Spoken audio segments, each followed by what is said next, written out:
This video is a basic introduction to conditional formatting in Excel. The first thing to note is that when you select an area to format, like that for instance, you've got two options. One is you can go up here and use the drop down menu and get all your features of conditional formatting there, or you can use the quick analysis here, which doesn't give you all the features, but it gives you most of them. So if you really just want to just move into something that you know is down here, you can use this, which is a lot quicker. Now the first thing you have to do is just highlight the cells that you want to format. So we're just going to format the names of these people who are sellers in this business, and so we can see who's doing all the work. So we go to conditional formatting, it's under home, then you go along to conditional formatting, drop down, and then you've got a whole lot of options here. So for instance, if I wanted to see amongst these salespeople who was doing the most work, I'll go to conditional formatting, highlight cell rules, and then because it's text, we go down here, text that contains. The default here is June, which is the first value. So if I selected that one, I could see how many times June made a sale during the month. Now I could do it again for some of the other people. Conditional formatting, text that contains. So let's say Billy this time. And let's give Billy a different color. We can use any color we like. So I'll make Billy yellow. There we go. Billy's only made one sale. And then so on, we could go through and highlight all the others and see who's done all the work. Another one we might use is you could look up duplicate values. So if we did duplicate values, we could see from those salespeople who made more than one sale. And you can see there those people did more than one sale. Now we can also work with dates with conditional formatting. So let's pretend these dates here are due dates for a specific task that's coming up, just to show you an example of what you can do with conditional formatting. So we go to conditional formatting, highlight cell rules, and let's say we wanted to find out which are overdue. So we'll say less than, and we could put in a specific date here, which would be today's date, but then you'd have to keep putting it in all the time to get this formatting up to date. So it's best to just use the formula equals today, open brackets, close brackets, and then say OK. So anything that's less than today, in other words, something that's past its due date and is overdue, is those figures there. Then we can go a step further.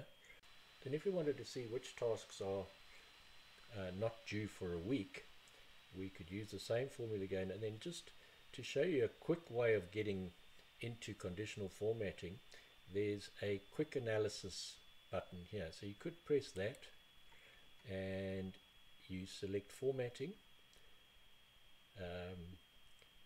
You can select greater than, and then we'll put today again, plus 7. So anything that is due after 7 days from now. And then we'll fill that a different color. So we'll go down there, we'll take a custom color, we'll make it green this time. So the green ones are ones that are due in a week's time. You could even say what is due in the next week. We have to do a different one for that. So we go down there. Now this one you won't find in the quick analysis, so we'll have to go up here again to conditional formatting and we find between, and then we can put two dates in. We can put equals today, and then this one equals today plus 7. So that means anything that's due from today during the next week. So, and we'll change the color there again. We'll make it a yellow. And there we go. So those in yellow are due in the next week. Those in green are not due for at least a week. And those in red are overdue. So that's very handy. And then I'll just show you a quick way to clear the formatting while we're here. You can do the quick analysis again, or you can go up the top there, but here it's quick and easy because here's a clear format. It just clears everything, so you're back to 0. And moving along, we'll just have a look at these dates here, for instance. If you go to conditional formatting, highlight cell rules, date occurring is another feature that you can use. Hit that. So yesterday or the last 7 days. Those are the dates that represent the last 7 days. And apart from the last 7 days, you've got last week, this week, next week, last month. So you've got quite a few options there which you can use. But there are other ways of using dates as well, which I spoke about earlier. Right, let's just look at total sales for these salespeople here. That's a useful one to look at. And we'll do conditional formatting. Highlight cell rules. We can look up greater than, for instance. Now, if you have a target range of 500 and you want to see who's reached the target for sales in that period, the target is 500 in this case. So if you've reached it, in other words, you're greater than the target, we'll fill it with green and see how that looks. There we go.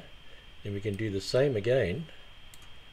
And conditional formatting, and we can go less than, and we'll put 500 in again, so those people who didn't reach target will be highlighted,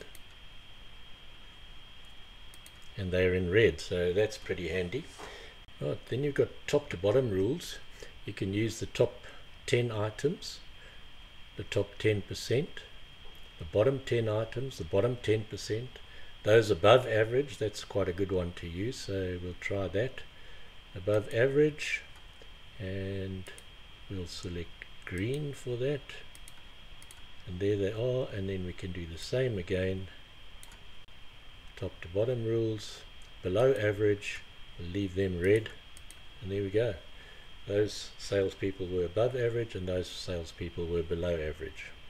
And then you've got some quite cool ways of displaying things. Here's data bars you could use, so we could go there and you can see the data bars, or we could do color scales.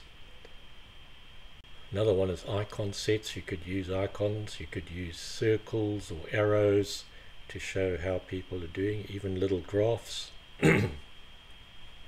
So that's quite handy. Format only values that are above or below average. Format unique or duplicate values, and you can use a formula to determine which cells to format. For example, just a very simple example just to demonstrate how to write a formula. If we wanted to say shade every second row here, so to do that we just highlight the area that we want to format, then we go to conditional formatting. This time we use new rule. We're going to create our own rule. Use a formula to determine which cells to format. Now to do every second row, this is the formula equals MOD, open brackets, ROW for row, open and close brackets, and then a comma. Then we'll put 2, and we close brackets and we put equals 0. So what this formula means is that the row number down the side here is divided by 2, and the remainder, if it's naught, then that is true, and then whatever formatting you decide will be applied to that row number.